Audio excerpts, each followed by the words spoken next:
Sa ngalan ng Ama at ng Anak at ng Espiritu Santo, Amen. ang pagpapala ng ating Panginoong Hesukristo, ang pag-ibig ng Diyos Ama, at ang pakikipagkaisa ng Espiritu Santo naway sumainyong lahat. At sumaiyo rin. Ngayon po ay pinagdiriwang natin ang linggo ng mabuting pastol at araw ng panalangin para sa bukasyon. Mga kapatid, aminin natin ang ating mga kasalanan upang tayo'y maging marapat gumanap sa banal na pagdiriwang. Inaamin ko sa makapangyarihang Diyos at sa inyo mga kapatid, na luba akong nagkasala sa isip, sa salita at sa gawa, at sa aking pagkukulang. Kaya isinasamo ko sa mahal na Birhen Maria, sa lahat ng mga anghel at mga banal, at sa inyo mga kapatid, na ako'y panalangin sa Panginoong ating Diyos.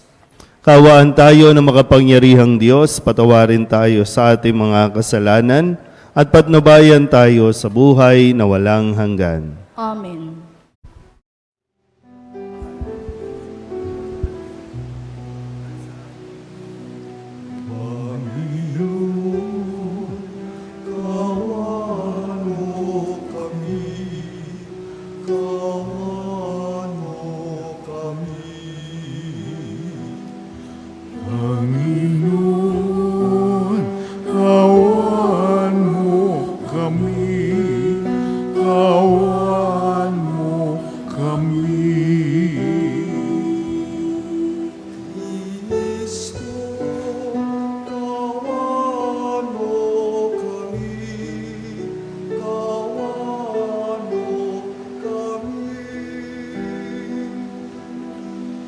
Kristo, kawan mo kami, kawan mo kami.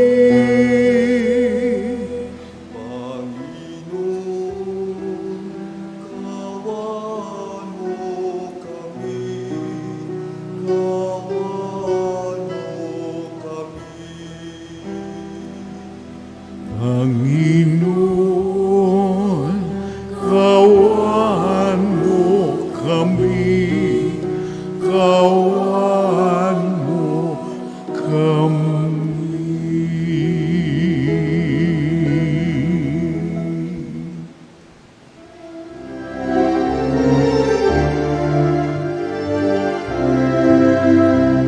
Luwalhati sa Diyos sa kaitaasan, kaloob sa lupa ay kapayapaan.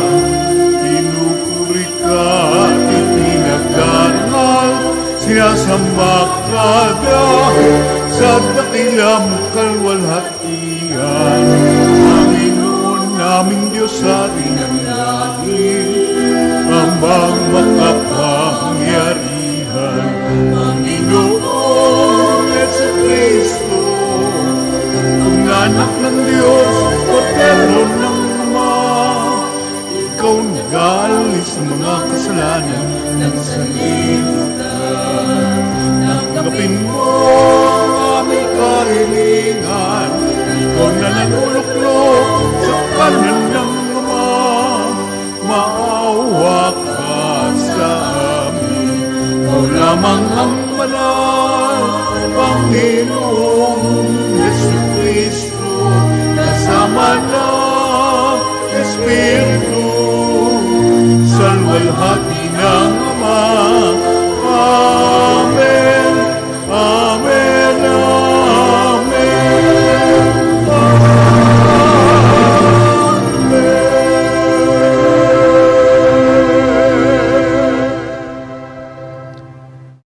Manalangin tayo.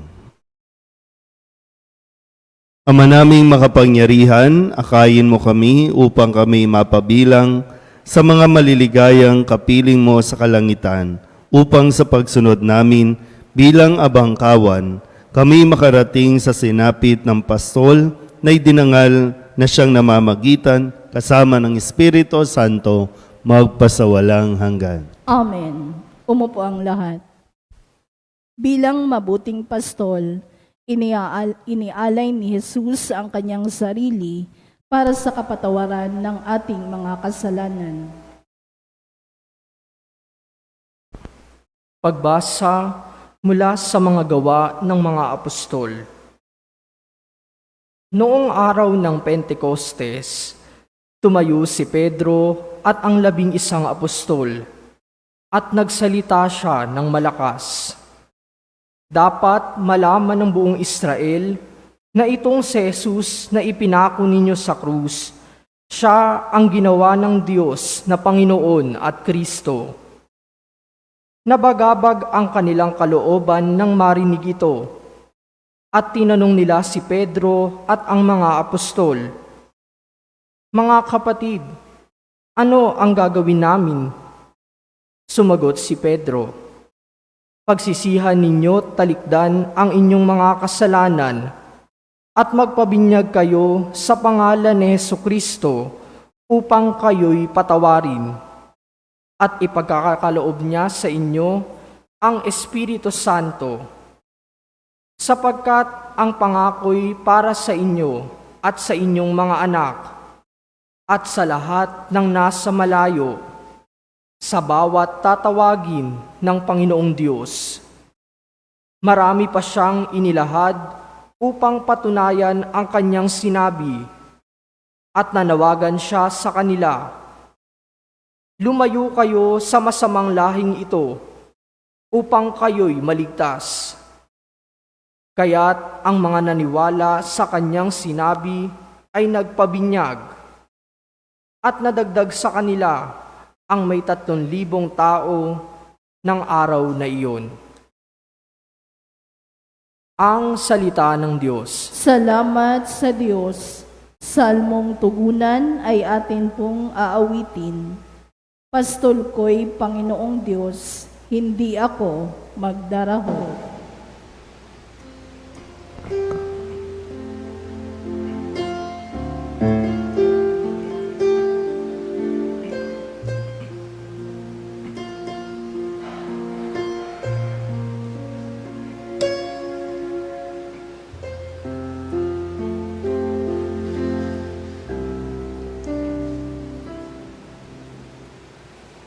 Pastol ko'y Panginoong Diyos, hindi ako magdaraho.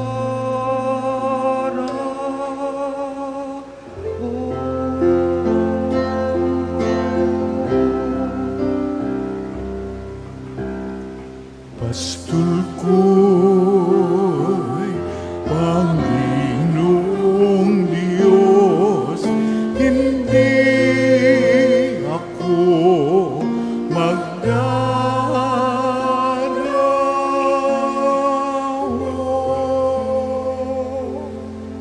Panginoon aking pastol, hindi ako magkukulang. Ako'y pinahihimlay sa mainam na pastulan, at inaakay niya ako sa tahimik na batisan. Binibigyan niya ako yung bagong kalakasan. Pastol ko'y Panginoong Diyos, hindi ako magdaraho.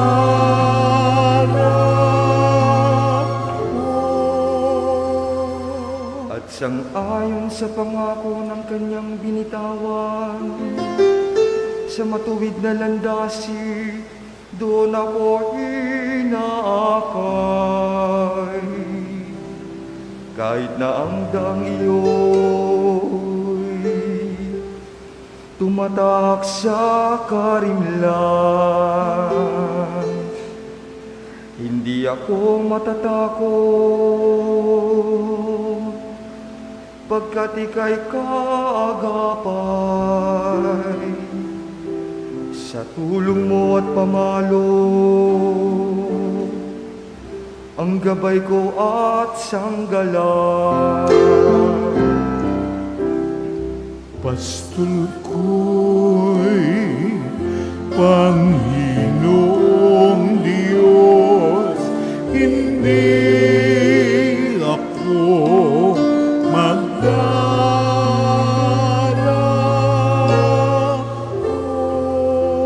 Sa harapan ng lingkod mo,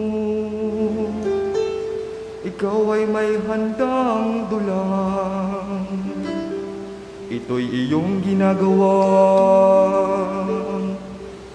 nakikita ng kaaway. Nalulugod ka sa akin, na ulo ko ay langisan, at pati ng kalis ko ay iyong pinapaapa. pastol ko'y Panginoong Diyos, hindi ako magdaraw.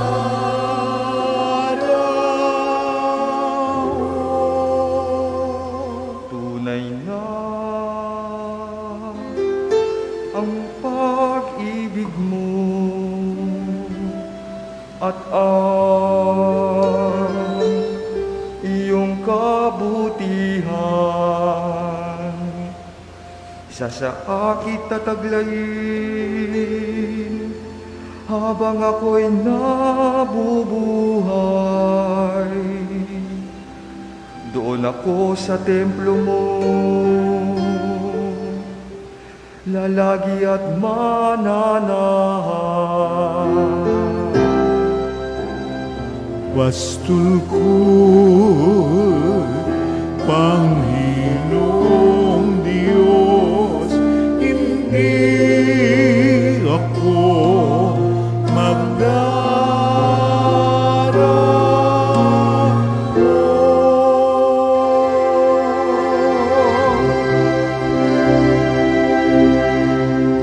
Pastol ko'y Panginoong Diyos, hindi ako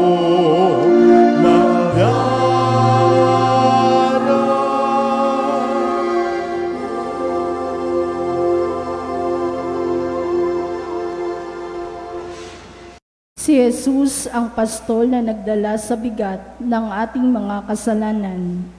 Tayo'y kanyang tinipon at pinagaling bilang kawan. Pagbasa mula sa unang sulat ni Apostol San Pedro.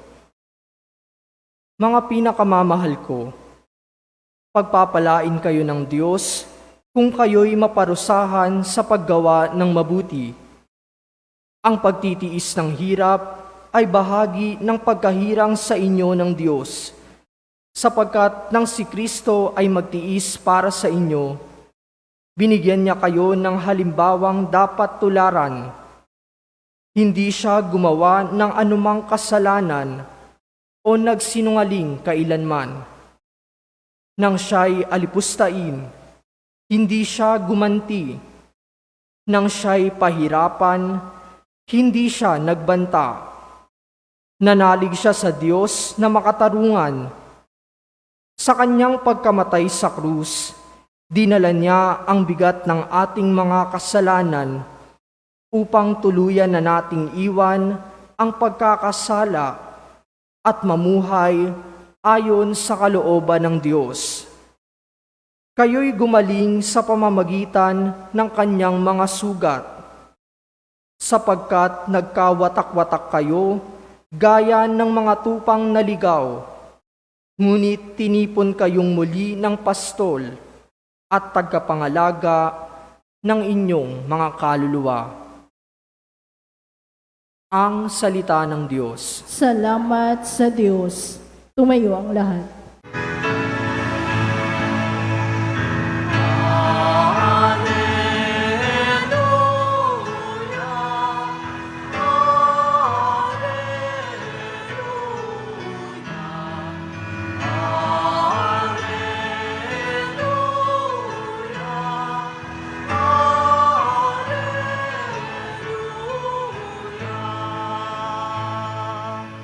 Sumainyo ang Panginoon. At sumayo rin. Ang mabuting balita ng Panginoon ayon kay San Juan.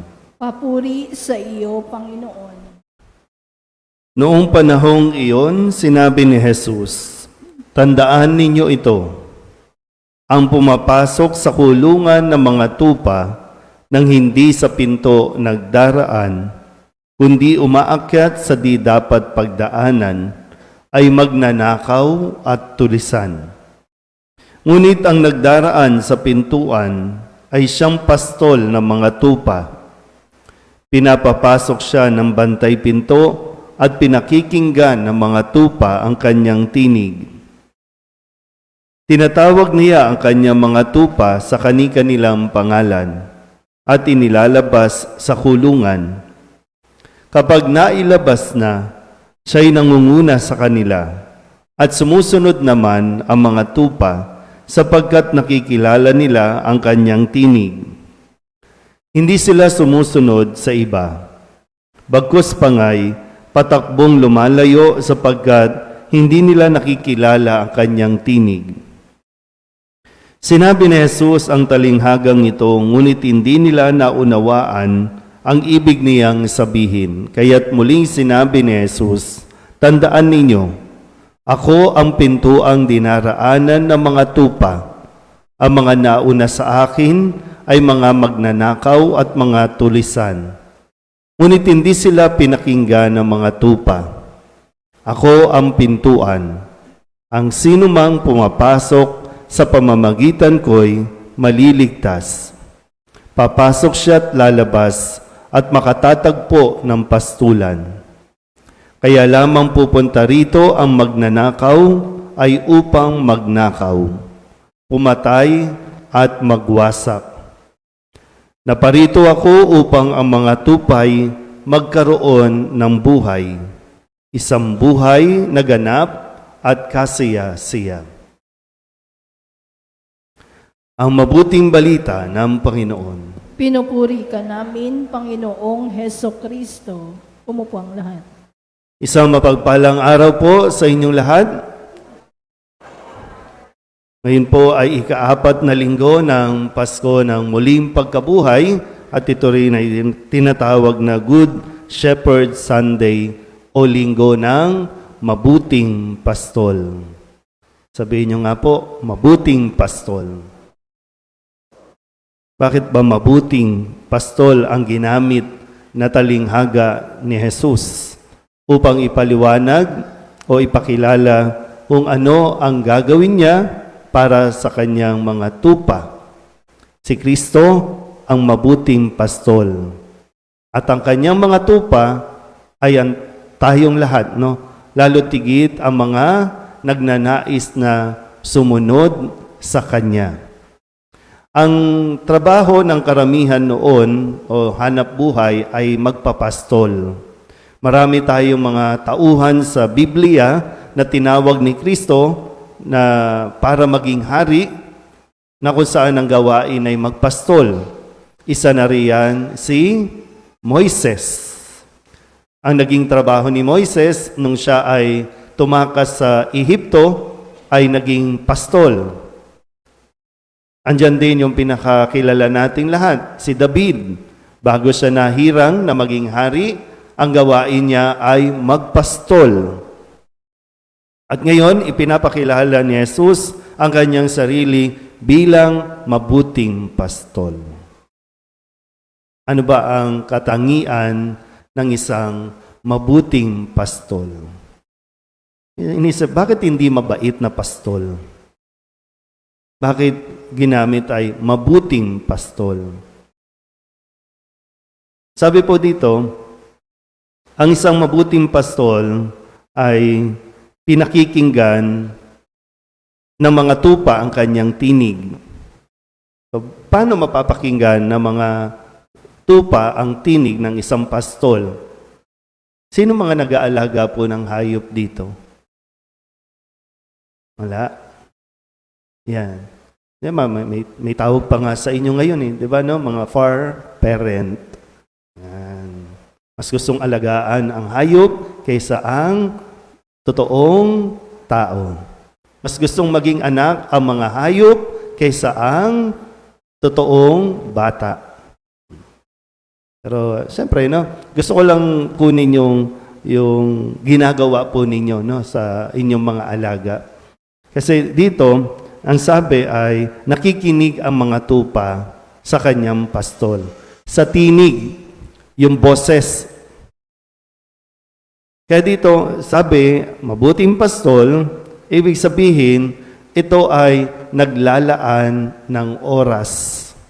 Nag-i-invest ang isang pastol para mapakinggan siya ng mga tupa. Hindi naman agad-agad yan. Kailangan mong samahan, mag-i-invest ka ng oras, mag-i-invest ka kahit ng pera. Paano kang makikilala ng mga tupa kung hindi ka maglalagi, kung hindi ka magbababad? Araw-gabi, babantayan yan. Lalo tigit sa gabi. Kasi, no, sa gabi pumapasok yung mga mababangis na hayop na pumapatay ng mga tupa. At itong mabuting pastol, talagang paglalaanan niya yan ng panahon. Mag-i-invest yan. Kikilalanin niya, bibilangin niya araw-araw kung kompleto ba ang mga tupa.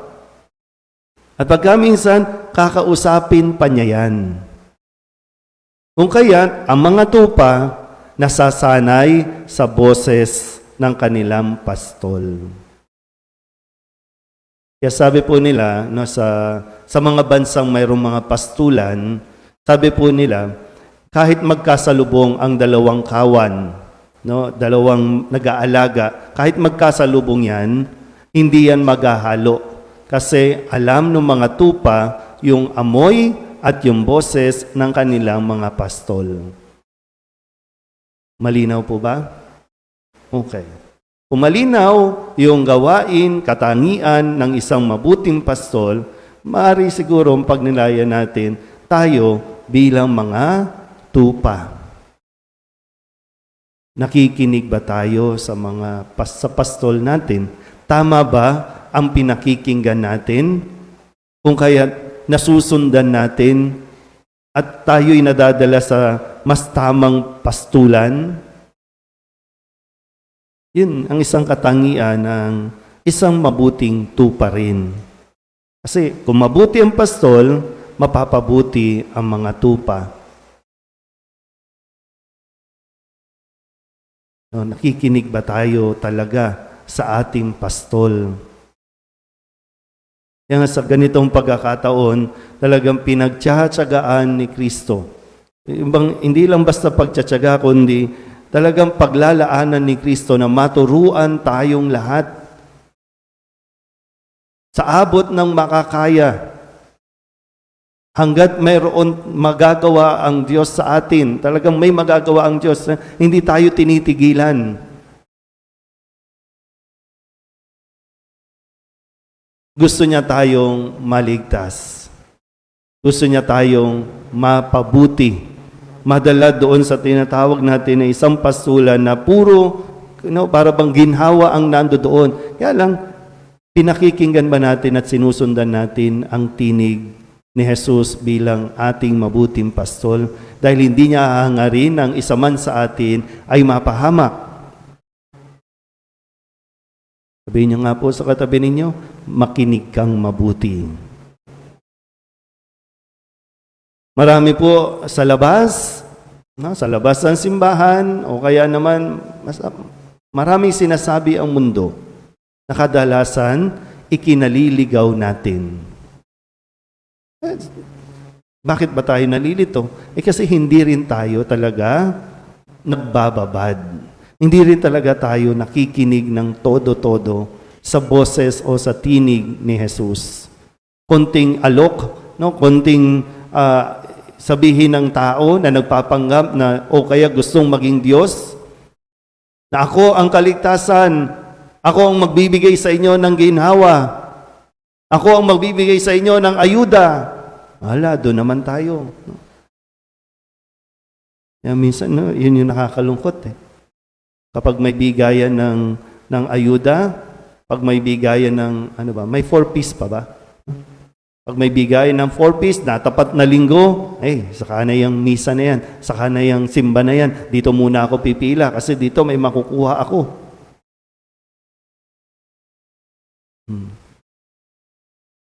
Kaya, ano nangyayari sa atin? Yung mga itinuturo ng mundo, laban sa itinuturo ni Kristo, alin ang mas pinakikinggan natin at sino ang ating sinusundan? Sa puntong ito, maganda rin siguro na mapaalalahanan, lalo tigit kayong mga magulang, na sa loob ng tahanan, mayroong mga tupa na dapat kayong alagaan. Kilala niyo pa ba ang mga tupa? At ang tanong din, nakikinig ba sa inyo ang inyong mga tupa? Kasi kung hindi, talaga bakit hindi nakikinig? Nagbibigay ka ba ng oras? Naglalaan ka ba ng oras? Yung quality time, yung family time, nandiyan pa ba? O hanggang abot ka lang ng pera? Hanggang bigay lang? Tapos magtataka ka, bakit ganyan ang ugali ng iyong mga anak? Hindi kayo magkakilala. Hindi mo na nakikilala. Parang andun lang sa responsibilidad na magulang ako, kailangan kong magbigay. Hindi lang yun ang pagiging magulang. Kaya nahihirapan tayong pasunurin ang mga bata, mahihirapan tayong pasunurin ang mga kabataan kasi walang investment na ginawa o ibinigay. Parang, pag hindi ka nagbigay, hindi ka susundin. Parang nandun lang lagi, no? Tandaan po natin nawa, no? Sa linggong ito, ang aral na ibinibigay sa atin ni Kristo. Hindi lang tayo dapat maging mabuting pastol pagdating ng araw. Sa ngayon, kailangan muna natin maging mabuting tupa. At para maging mabuting tupa, matuto tayong sumunod at makinig kay Kristo. Amen?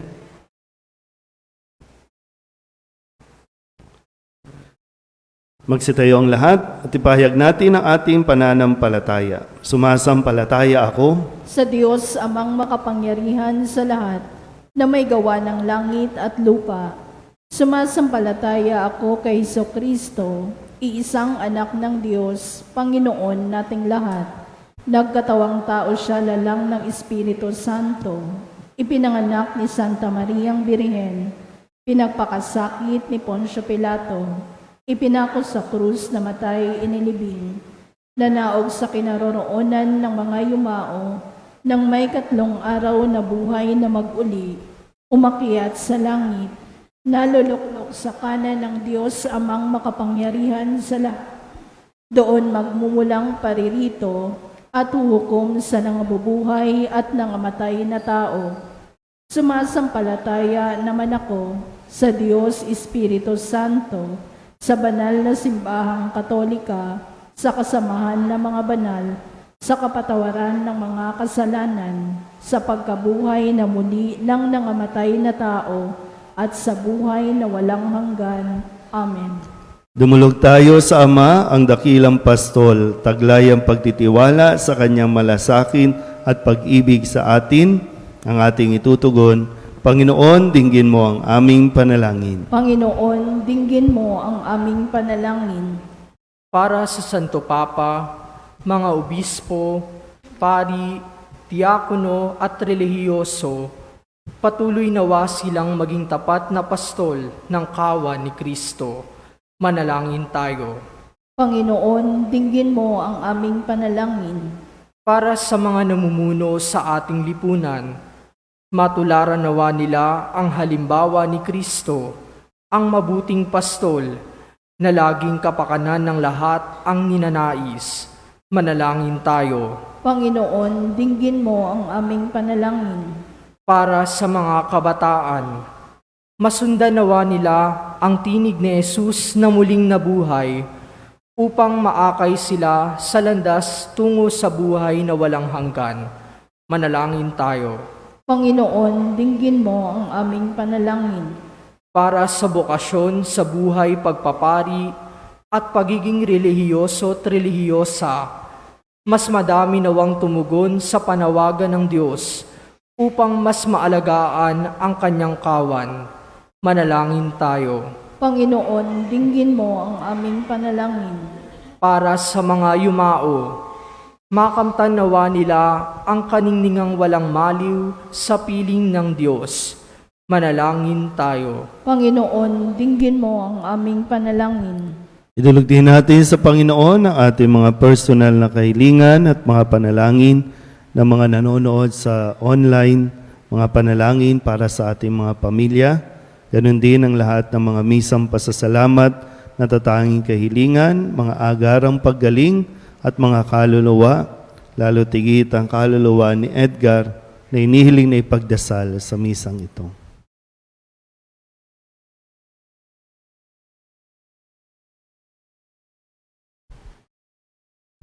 Ang lahat ng ito inihiling namin sa ngalan ni Kristong aming Panginoon. Amen. Umupo ang lahat.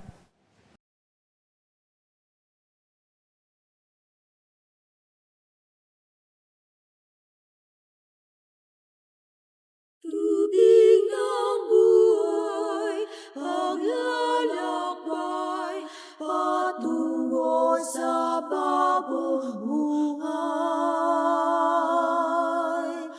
O Jesucristo, aming gabay, paspasan mo ang aming alay. Bukal ng liwanag,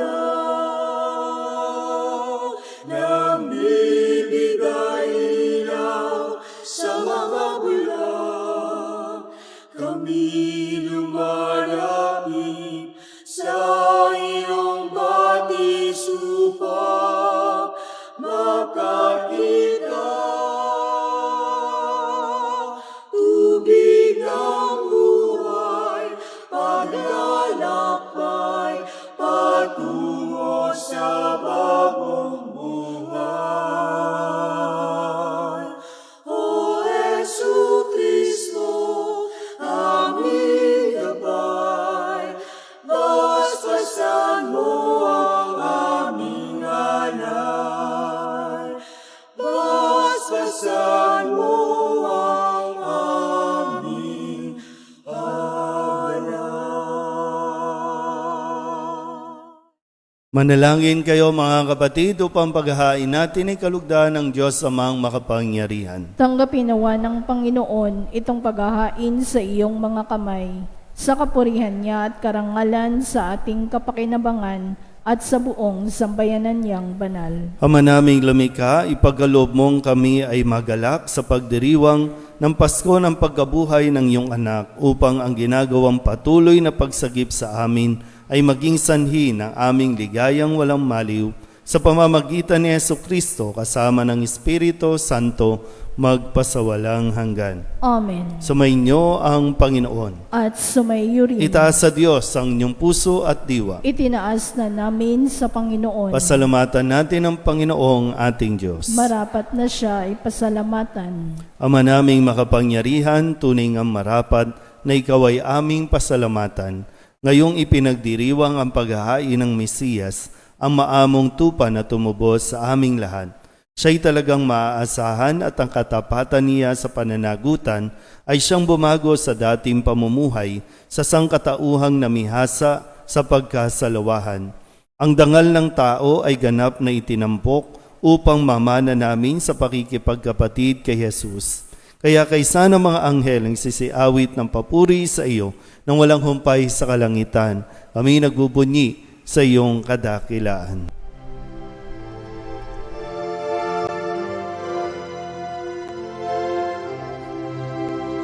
Santo, Santo, Santo, Panginoong Diyos makapangyarihan, napupuno ang langit at lupa ng kalwalhatian mo. Hosana sa kaitaasan,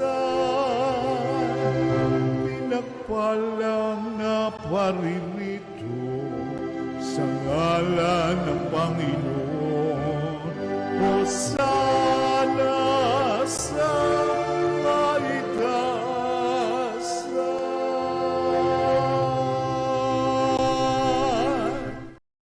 Ama naming banal, ikaw ang bukal ng tanang kabanalan. Kaya sa pamamagitan ng iyong Espiritu, gawin mong banal ang kaloob na ito upang para sa aming maging katawan at dugo ng aming Panginoong Heso Kristo.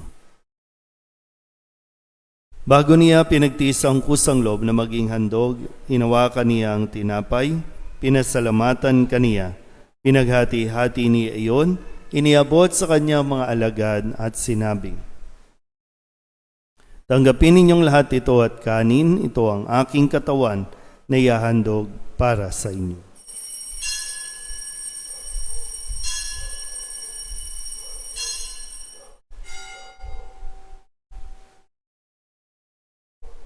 Gayun din naman nung matapos ang hapunan, hinawakan niya ang kalis, muli kaniyang pinasalamatan. Iniabot niya ang kalis sa kanyang mga alagad at sinabi, "Tanggapin ninyong lahat ito at inumin. Ito ang kalis ng aking dugo, ng bago at walang hanggang tipan. Ang aking dugo na ibubuhos para sa inyo at para sa lahat sa ikapagpapatawad ng mga kasalanan. Gawin ninyo ito sa pag-alaala sa akin."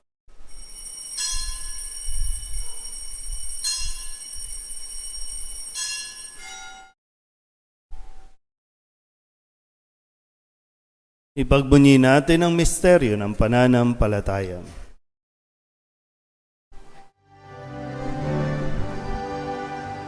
Si Kristo'y nabuhay, Alleluia. Si Kristo'y babalik sa wakas ng panahon, Alleluia, Alleluia. Si Kristo'y nabuhay, Alleluia. Si Kristo'y nabuhay, Alleluia. Si Kristo'y babalik sa wakas ng panahon, Alleluia, Alleluia. Ama, ginagawa namin ngayon ang pag-alaala sa pagkamatay at muling pagkabuhay ng iyong anak, kaya tiniaalay namin sa iyo ang tinapay na nagbibigay buhay at ang kalis na nagkakaloob ng kaligtasan.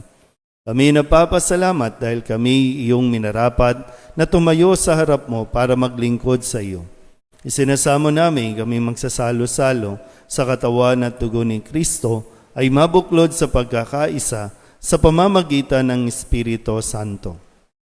Ama, lingapin mo ang iyong simbahang laganap sa buong daigdig. Puspusin mo kami sa pag-ibig kaysa ni Leon na aming Papa at ni Jose na aming Obispo at ng Tanang Kaparian.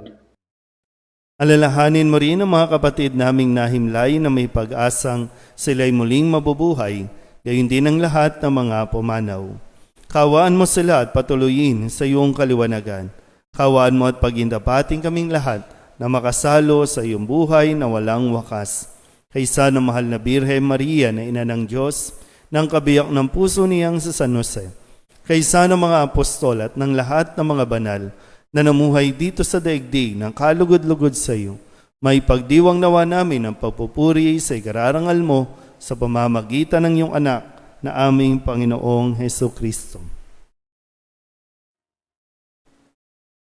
Sa pamamagitan ni Kristo, kasama niya at sa Kanya, ang lahat ng parangal at papuri ay sa iyo, Diyos Amang makapangyarihan, kasama ng Espiritu Santo, magpasawalang hanggan.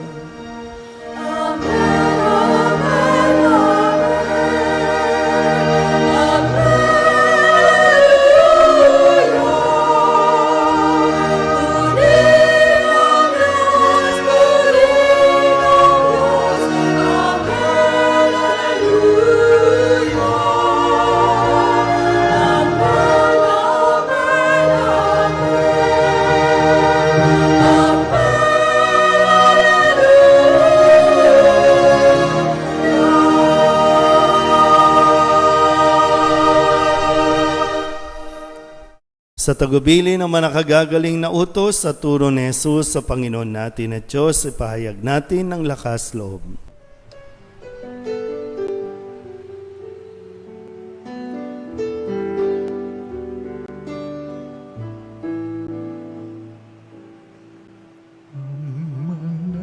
namin sumasalang ka, sambahin ang ngalan mo, mapasamin ang kaharian mo, sundin ang loob mo dito sa lupa para nang sa langit.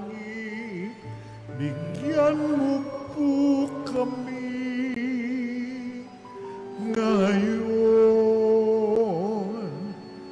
ng aming kakanin sa araw-araw at patawarin mo kami sa aming mga sala para ng pagpapatawa namin sa nagkakasala sa amin, at huwag mo kaming ipagdulot sa tukso,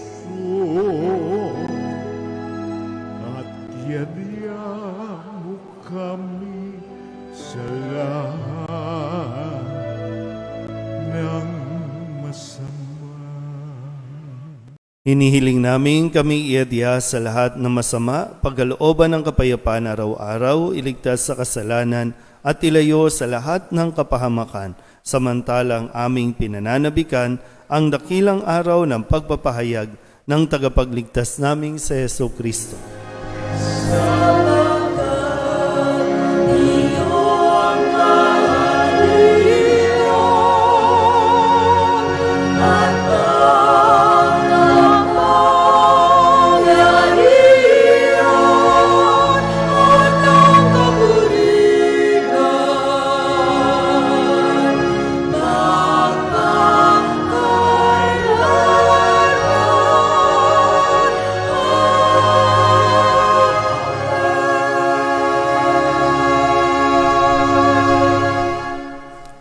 Panginoong Heso Kristo, sinabi mo sa iyong mga apostol, kapayapaan ang iniiwan ko sa inyo, ang aking kapayapaan ang binibigay ko sa inyo. Tunghayan mo ang aming pananampalataya at huwag ang aming mga pagkakasala.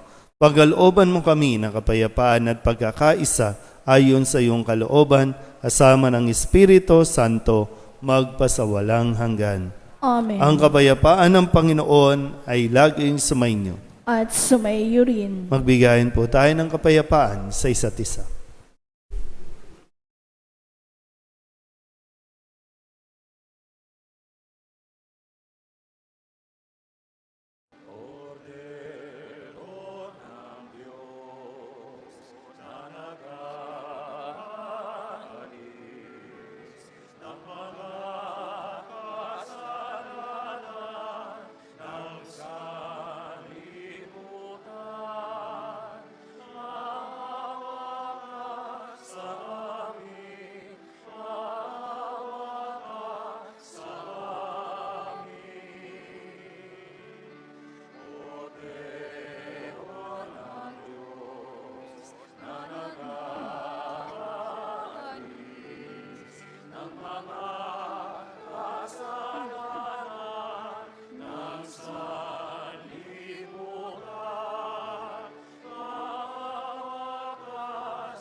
Ito ang kordero ng Diyos.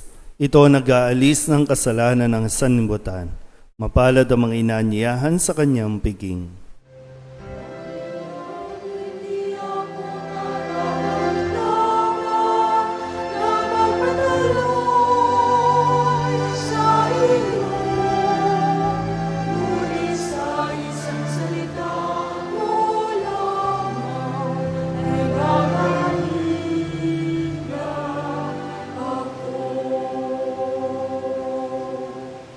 Katawan ni Kristo, Amen.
manalangin tayo.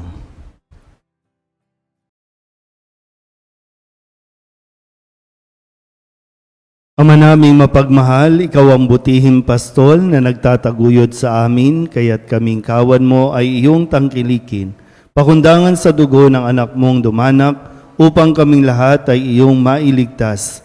Marapatin mong kami makarating sa pastulan na inilalaan mo sa amin ngayon at kailanman sa pamamagitan ni Jesucristo kasama ng Espiritu Santo magpasawalang hanggan. Amen. Sumainyo ang Panginoon. At sumaiyo rin. At pagpalain kayo ng makapangyarihang Diyos, Ama at Anak at Espiritu Santo. Amen. Tapos na ang banal na misa, umayo tayo sa kapayapaan ni Kristo. Salamat sa Diyos. Magandang umaga po. Magandang umaga po, Father.